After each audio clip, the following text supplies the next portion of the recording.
Salam mahasiswaku. Hari ini kita bertemu kembali dalam pembelajaran pada mata kuliah anatomi dan fisiologi ya, dengan pembahasan sistem persarapan.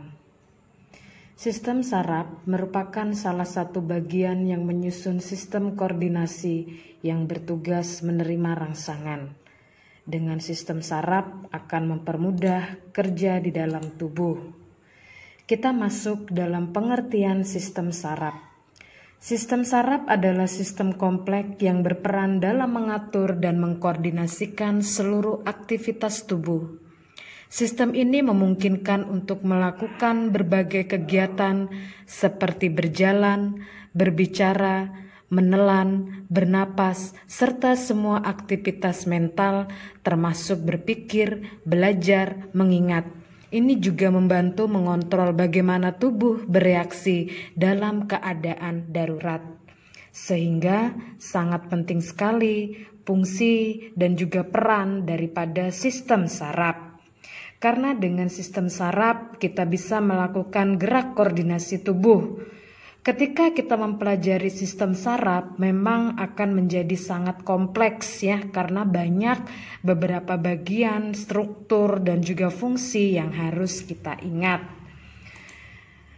Sistem saraf adalah salah satu bagian dari sistem koordinasi dalam tubuh yang berfungsi untuk mengatur aktivitas tubuh melalui impuls atau rangsangan atau juga hantaran listrik. Sistem saraf tersusun dari kumpulan sel-sel saraf atau neuron yang akan membentuk jaringan saraf.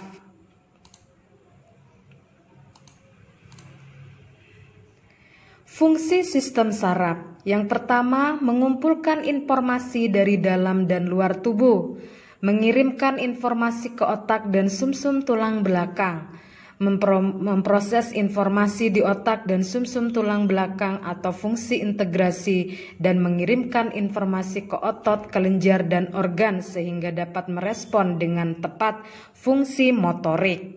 Ini merupakan fungsi dari sistem saraf. Kemudian ketika kita bicara tentang sistem saraf, maka ada sel saraf atau neuron, merupakan unit struktural dan fungsional yang menyusun sistem saraf. Neuron berfungsi sebagai penghantar rangsangan dan juga memiliki kemampuan untuk merespon rangsangan. Kehadiran neuron selalu diikuti dengan adanya sel neuroglia. Neuroglia adalah sel yang berfungsi untuk memberikan nutrisi pada neuron agar dapat melaksanakan fungsi dengan baik. Susunan dan anatomi sel saraf atau neuron memiliki 4 bagian utama. Yang pertama adalah dendrit. Dendrit adalah bagian dari badan sel yang berupa tonjolan sitoplasma berukuran relatif pendek dan bercabang. Bagian neuron yang paling awal terkena rangsangan, berfungsi untuk meneruskan rangsangan dari reseptor menuju badan sel. Kemudian yang kedua adalah badan sel atau prikarion, bagian neuron yang berfungsi menerima dan memproses rangsangan dari dendrit. Pada badan sel perikarion terdapat nukleus dan nukleolus. Selain itu di dalam badan sel terdapat badan yang berfungsi untuk membantu proses metabolisme dan pertumbuhan neuron. Kita akan perhatikan pada gambar ya.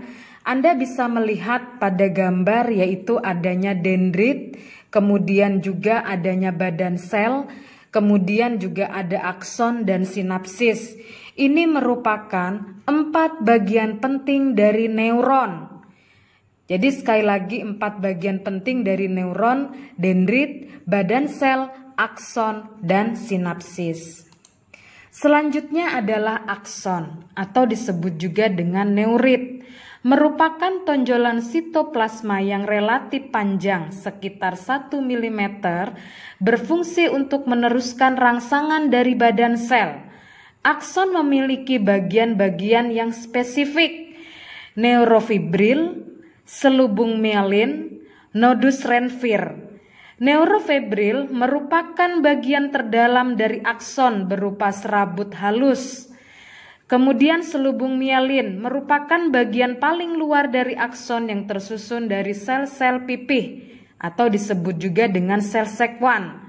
Nodus Renfier merupakan bagian akson yang menyempit dan tidak dilapisi untuk selubung mielin. Yang keempat adalah sinapsis, merupakan penghubung antara neuron satu dengan neuron lainnya. Jika kita mengingat sekali lagi ya, bagian-bagian dari neuron ya, ada dendrit ya tadi, penghubung impuls rangsangan reseptor ke badan sel.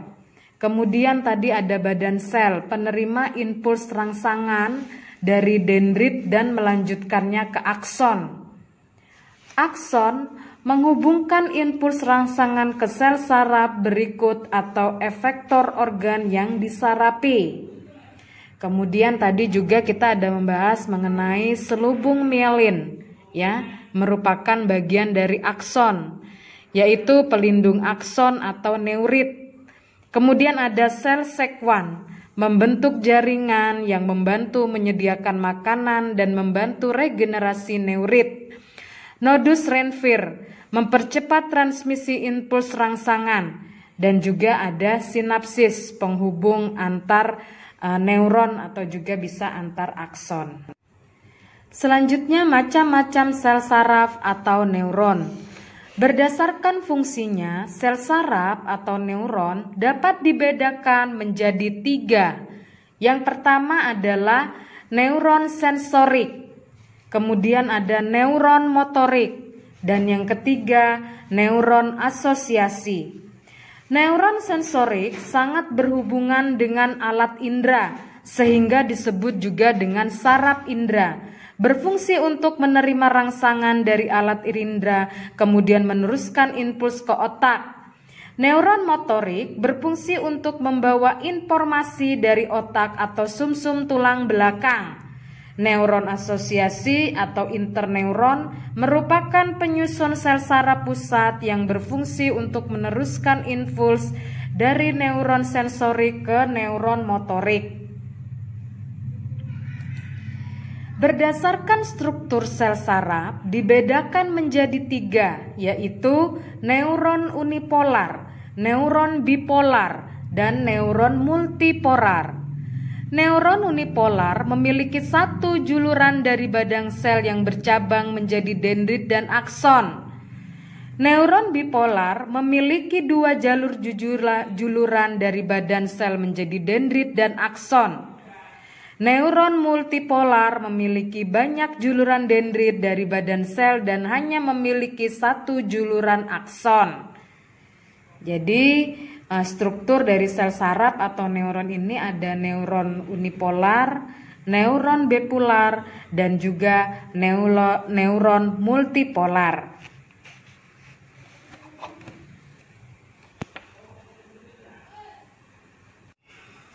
Mahasiswaku, selanjutnya perhatikan bagan berikut. Sistem saraf itu terdiri atas sistem saraf pusat dan sistem saraf tepi. Sistem saraf pusat itu terdiri dari otak. Otak terbagi menjadi 3 bagian. Otak besar atau disebut dengan cerebrum, otak kecil atau cerebellum, sumsum lanjutan atau disebut juga dengan medula oblongata. Bagian sistem saraf pusat lainnya adalah sumsum tulang belakang atau disebut juga dengan medula spinalis. Sistem saraf lainnya yaitu sistem saraf tepi, terdiri dari saraf somatis yaitu saraf sadar dan saraf otonom atau saraf tidak sadar. Sistem saraf pada manusia sekali lagi terdiri dari 2 ya, ada sistem saraf pusat dan juga ada sistem saraf tepi. Sistem saraf pusat tadi ada terdiri dari otak dan medula spinalis. Sedangkan sistem saraf tepi Ada sistem saraf somatis dan sistem saraf otonom. Sekarang kita akan masuk dalam sistem saraf pusat. Sistem saraf pusat merupakan pusat koordinasi dari segala respon terhadap berbagai rangsangan. Sistem ini tersusun atas otak dan sumsum tulang belakang atau medula spinalis. Struktur khas dalam sistem saraf pusat adalah adanya area kelabu atau disebut juga dengan gray matter dan area putih disebut juga dengan white matter. Area kelabu merupakan kumpulan dari akson yang dibungkus oleh selubung mielin, sedangkan area putih merupakan kumpulan badan sel dan dendrit yang dikelilingi oleh banyak sinaps. Jadi sekali lagi sistem saraf pusat ini memiliki fungsi yang paling tinggi dari koordinasi tubuh. Karena di dalam sistem saraf pusat ini terdapat otak. Otak merupakan sistem saraf manusia yang dikendalikan. Otak pada orang dewasa memiliki berat sekitar 2% dari total berat badannya atau sekitar 1,4 kg dan memiliki 12 miliar neuron atau sel saraf yang sudah kita bahas tadi sebelumnya. Otak dilindungi oleh selaput meningens. Selaput ini terdiri dari 3 bagian, yaitu pia mater, arachnoid, dan dura mater. Pia mater merupakan selaput paling dalam yang menyusun sistem saraf pusat dan banyak mengandung pembuluh darah. Arachnoid merupakan selaput tipis yang berada di antara pia mater dan dura mater. Dura mater merupakan lapisan yang paling luar yang terhubung dengan tengkorak. Otak manusia dibagi menjadi 3 bagian utama: otak depan, otak tengah, dan otak belakang. Otak depan merupakan pusat berpikir kecerdasan dan merupakan pusat pengendali semua gerak sadar. Otak tengah berfungsi untuk keseimbangan. Otak belakang terdiri dari medula oblongata, sumsum lanjutan, dan juga cerebellum otak kecil. Perhatikan gambar di samping. Gambar otak depan, otak tengah, dan juga otak belakang. Perhatikan lagi dan Anda harus menyimak baik-baik apa fungsi dari otak depan, otak tengah, dan juga otak belakang. Selanjutnya kita akan masuk ke dalam otak besar atau disebut juga dengan cerebrum. Cerebrum atau juga disebut dengan korteks cerebral adalah bagian otak yang berukuran paling besar dan terletak paling depan dari bagian-bagian otak lainnya. Oleh karena itu, cerebrum juga sering disebut dengan istilah otak besar. Secara umum, cerebrum berfungsi untuk mengontrol perilaku yang telah sebelumnya dipelajari manusia, seperti pusat kesadaran, kecerdasan, ingatan, keinsapan, interaksi kesan. Namun secara khusus, fungsi cerebrum ditunjang oleh 4 bagian yang terdapat di dalamnya, yaitu lobus. Terdiri dari 4 lobus, ya, yang akan kita lihat satu persatu berikut. Lobus frontalis adalah penalaran perencanaan bagian dari ucapan, gerakan emosi, dan pemecahan masalah. Selanjutnya, lobus parietalis berhubungan dengan gerakan orientasi pengenalan, persepsi, dan rangsangan. Lobus occipitalis berhubungan dengan pengolahan visual. Lobus temporalis berhubungan dengan persepsi dan pengakuan rangsangan memori, ucapan, dan pendengaran. Sekarang perhatikan pada bagian yang berwarna. Yang berwarna kuning adalah lobus frontalis, yang berwarna hijau adalah lobus parietalis. Yang berwarna biru adalah lobus temporalis dan yang berwarna merah adalah lobus occipitalis. Anda harus mengingat 4 lobus ini bagian dari cerebrum.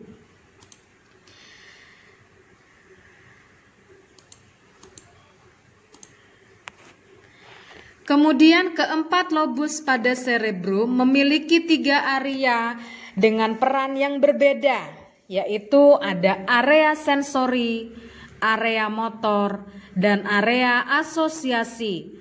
Area sensori berkaitan dengan proses penerimaan rangsangan dari reseptor pada indera. Area motor berkaitan dengan respon rangsang yang sampai ke otak melalui perintah dan efektor, misalnya otot atau juga kelenjar. Area asosiasi berkaitan menghubungkan area sensori dan area motor.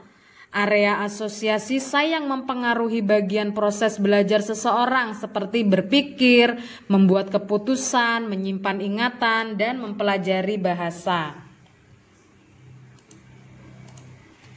Permukaan cerebrum memiliki banyak kerutan yang membuat lebih efisien dalam meningkatkan luas permukaan otak dan jumlah neuron di dalamnya. Semakin banyak kerutan pada permukaan cerebrum, maka akan semakin banyak jumlah neuron yang terdapat dalam otak, sehingga membuat otak tersebut semakin lebih cerdas. Perhatikan gambar perbandingan berikut antara otak tikus dan otak manusia.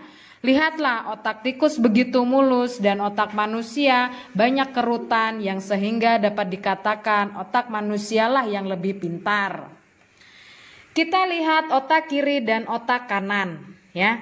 Pada permukaan cerebrum bagian tengah kita dapat menemukan adanya alur dalam membagi cerebrum menjadi 2 bagian, yaitu ada otak kiri hemisfer kiri dan otak kanan hemisfer kanan. Tugas Anda, kirim japri melalui WhatsApp Ibu. Kalian harus menyebutkan apa saja kerja dari otak kiri dan juga apa kerja dari otak kanan. Kemudian sebutkan apa perbedaan dari otak kiri dan otak kanan dari sistem kerjanya. Ya, silakan langsung japri kirim melalui WhatsApp Ibu. Otak kanan memang lebih dikaitkan dengan kreativitas, ya. Sementara otak kiri lebih dikaitkan dengan kemampuan logika. Selanjutnya kita akan masuk ke dalam bagian yaitu talamus. Talamus adalah bagian otak yang berwarna abu-abu dan berukuran 1 inch yang terletak di bagian pusat otak manusia. Di bawah otak besar dan di atas diencephalon. Bagian otak ini memiliki fungsi sensoris dan motoris, artinya hampir semua informasi sensoris dari panca indera kecuali penciuman akan memasuki bagian otak ini untuk diproses sebelum akhirnya dikirim ke area sensori yang terdapat di cerebrum. Dengan kata lain, talamus berfungsi sebagai pusat penerus impuls dari panca indera ke cerebrum. Nah, ini merupakan bagian-bagian dari sistem saraf pusat, ya. Selanjutnya adalah hipotalamus. Hipotalamus adalah bagian otak yang letaknya tepat berada di bawah talamus. Bagian ini memiliki fungsi penting sebagai pusat koordinasi sistem saraf otonom, sistem hormon dan kelenjar pada manusia yang mengendalikan kestabilan suhu tubuh, selera makan, lapar dan haus, tekanan darah, metabolisme karbohidrat dan lemak, mengatur keseimbangan jumlah cairan, tingkah laku hingga pola tidur. Selain itu, hipotalamus juga dapat mengontrol fungsi tertentu pada kelenjar pituitari yang terletak di bawah otak.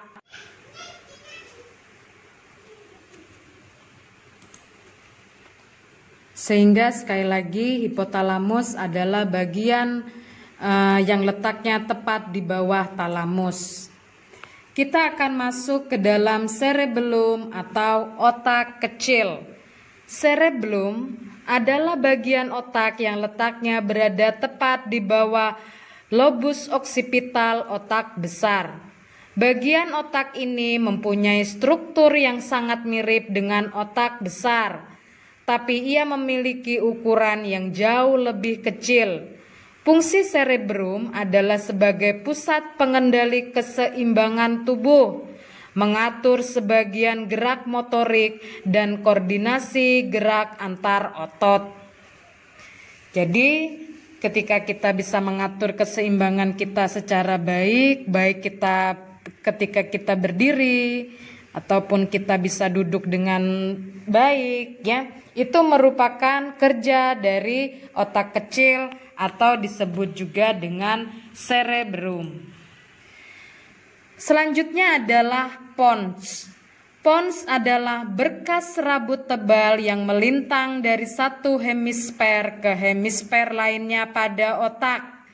Serabut yang panjangnya 2,5 cm ini berfungsi sebagai jembatan penghubung yang membawa impuls dari otak besar ke otak kecil.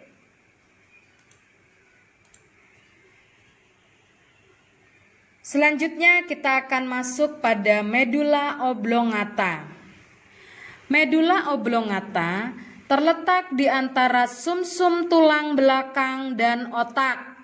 Fungsi bagian otak ini adalah untuk mengatur denyut jantung, tekanan darah, sekresi ludah, pernapasan, menelan ataupun gerak peristaltik, ya. Gerak peristaltik ini terjadi di usus, ya, ketika mengolah makanan yang kita makan, ya, sampai di saluran pencernaan itu merupakan nanti ada gerakan peristaltik untuk proses metabolisme makanan. Batuk, bersin, penggunaan obat batuk yang mengandung dextrometropan digunakan untuk memberikan impuls pada bagian ini agar dapat mengendalikan batuk.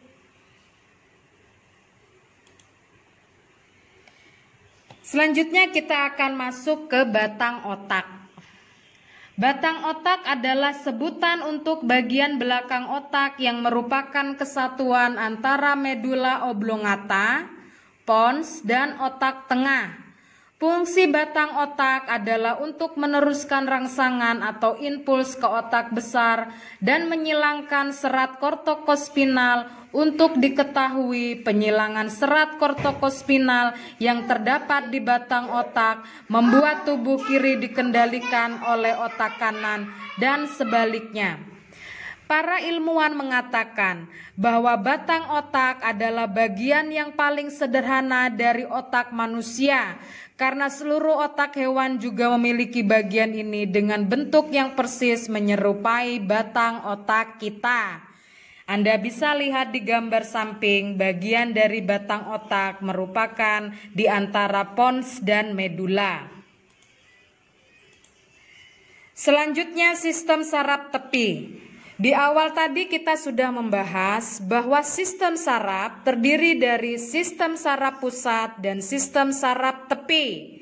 Sistem saraf tepi berfungsi untuk memberikan informasi kepada sistem saraf pusat.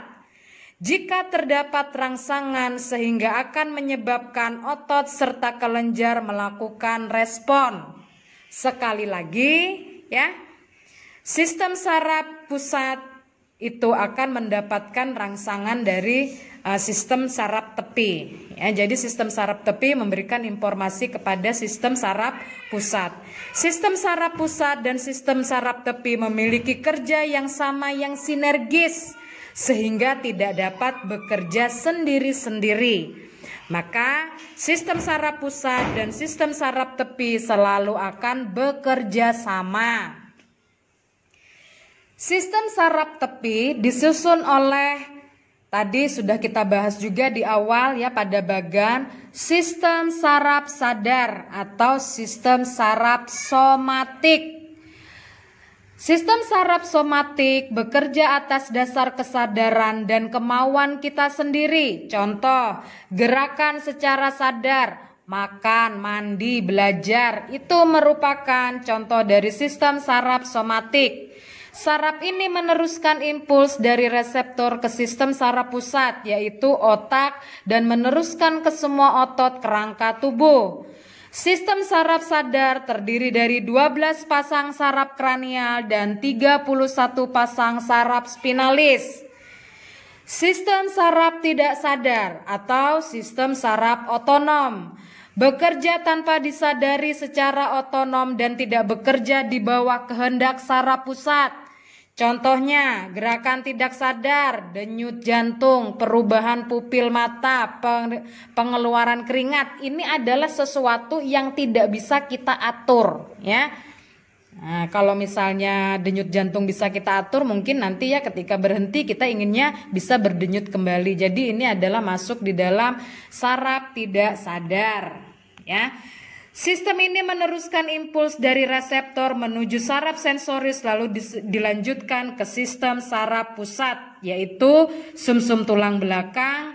Impuls kemudian diteruskan ke sistem saraf motoris otot dan kelenjar target. Perhatikan gambar berikut di mana kerja dari sistem parasimpatik dan sistem saraf simpatik. Parasimpatik membesarkan pupil, menstimulasi cairan ludah, menurunkan frekuensi detak jantung, membuat bronki berkontraksi. Sedangkan yang simpatis mengecilkan pupil, mencegah pengeluaran cairan ludah, meningkatkan frekuensi detak jantung, membuat bronki berelaksasi dan mencegah sekresi dan gerakan peristaltik. Ya. Jadi bisa kita pelajari di sini apa yang menjadi kerja dari sistem saraf parasimpatik dan juga sistem saraf simpatik.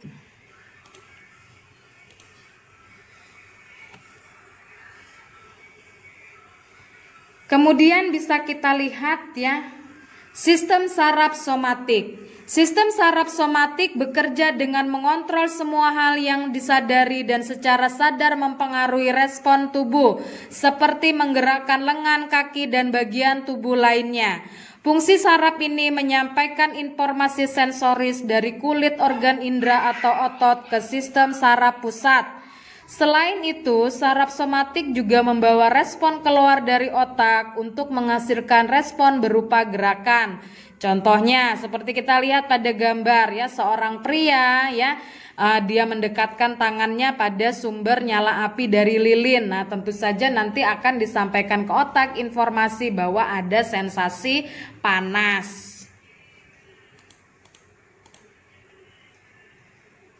Selanjutnya adalah sistem saraf otonom.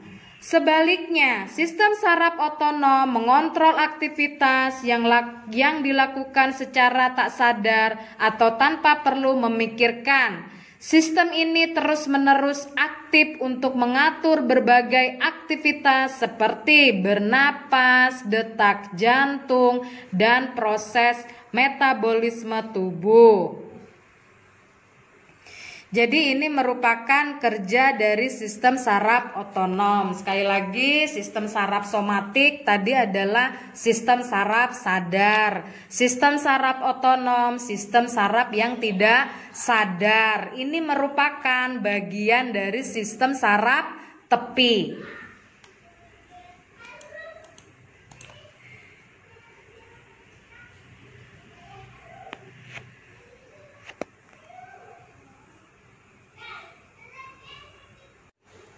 Selanjutnya, saraf simpatik. Sistem ini mengatur respon perlawanan dari dalam tubuh ketika ada ancaman pada diri. Sistem ini juga mempersiapkan tubuh untuk mengeluarkan energi dan menghadapi potensi ancaman di lingkungan. Misalnya, ketika sedang cemas atau takut, saraf simpatik akan memicu respon dengan mempercepat detak jantung, meningkatkan laju pernapasan, meningkatkan aliran darah ke otot, mengaktifkan kelenjar produksi keringat, dan melebarkan pupil mata. Ini dapat membuat tubuh merespon dengan cepat dalam situasi gawat darurat. Ini merupakan contoh dari kerja sistem saraf simpatik. Selanjutnya adalah sistem saraf parasimpatik. Sistem ini digunakan menjaga fungsi tubuh normal setelah ada sesuatu yang mengancam diri.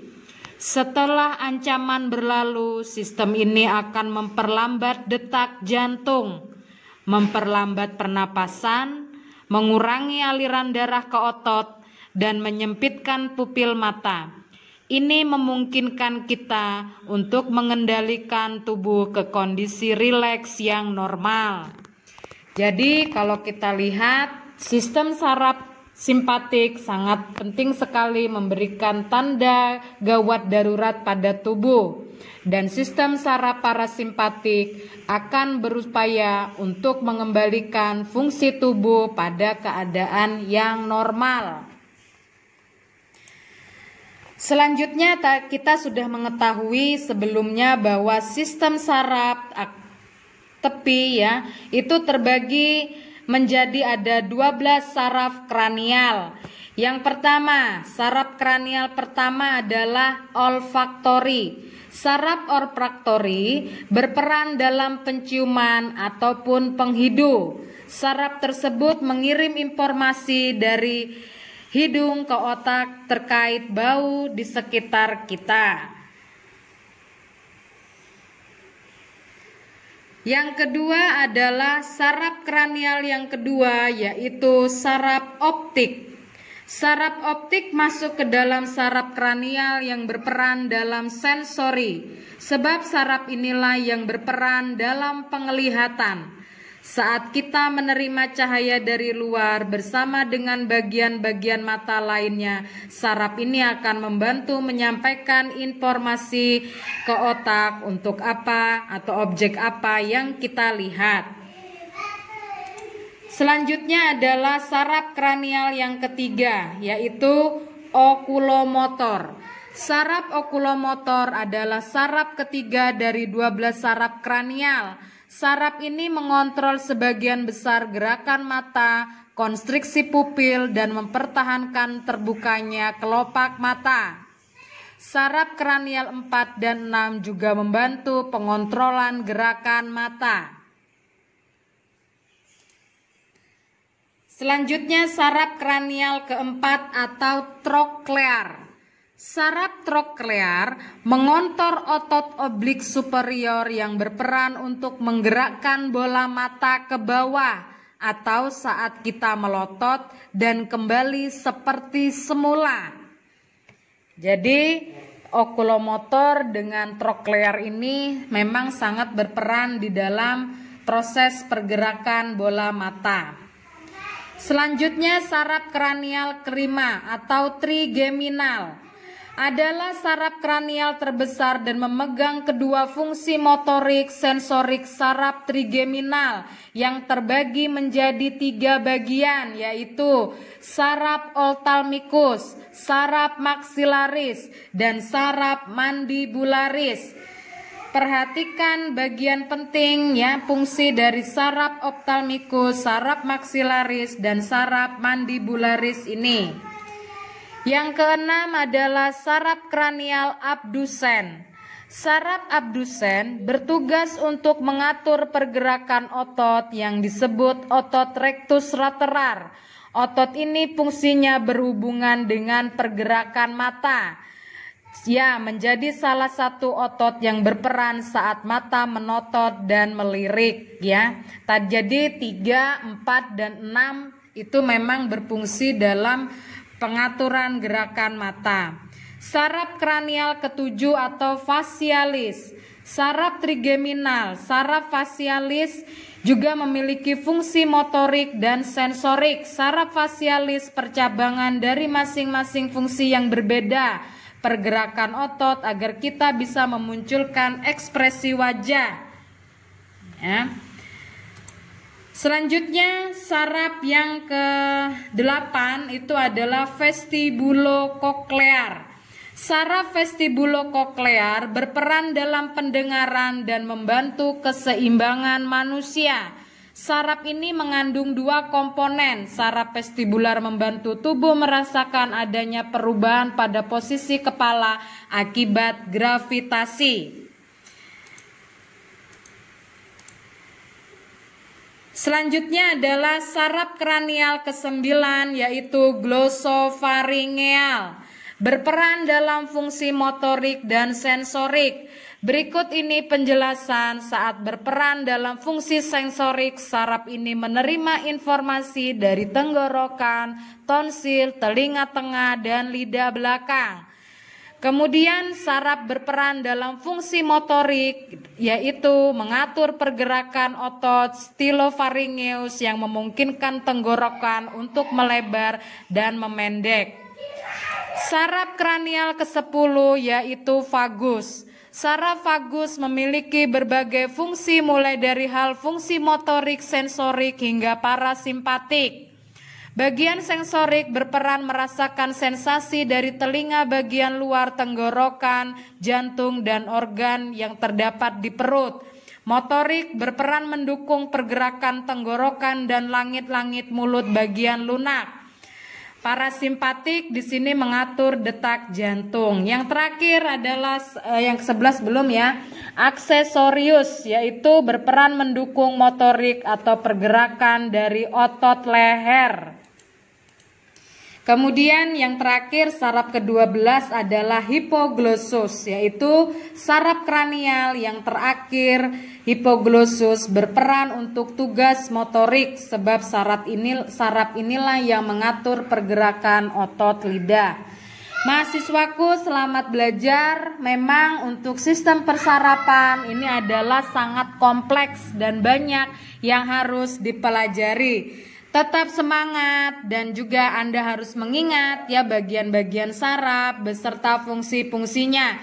Semangat belajar. Terima kasih.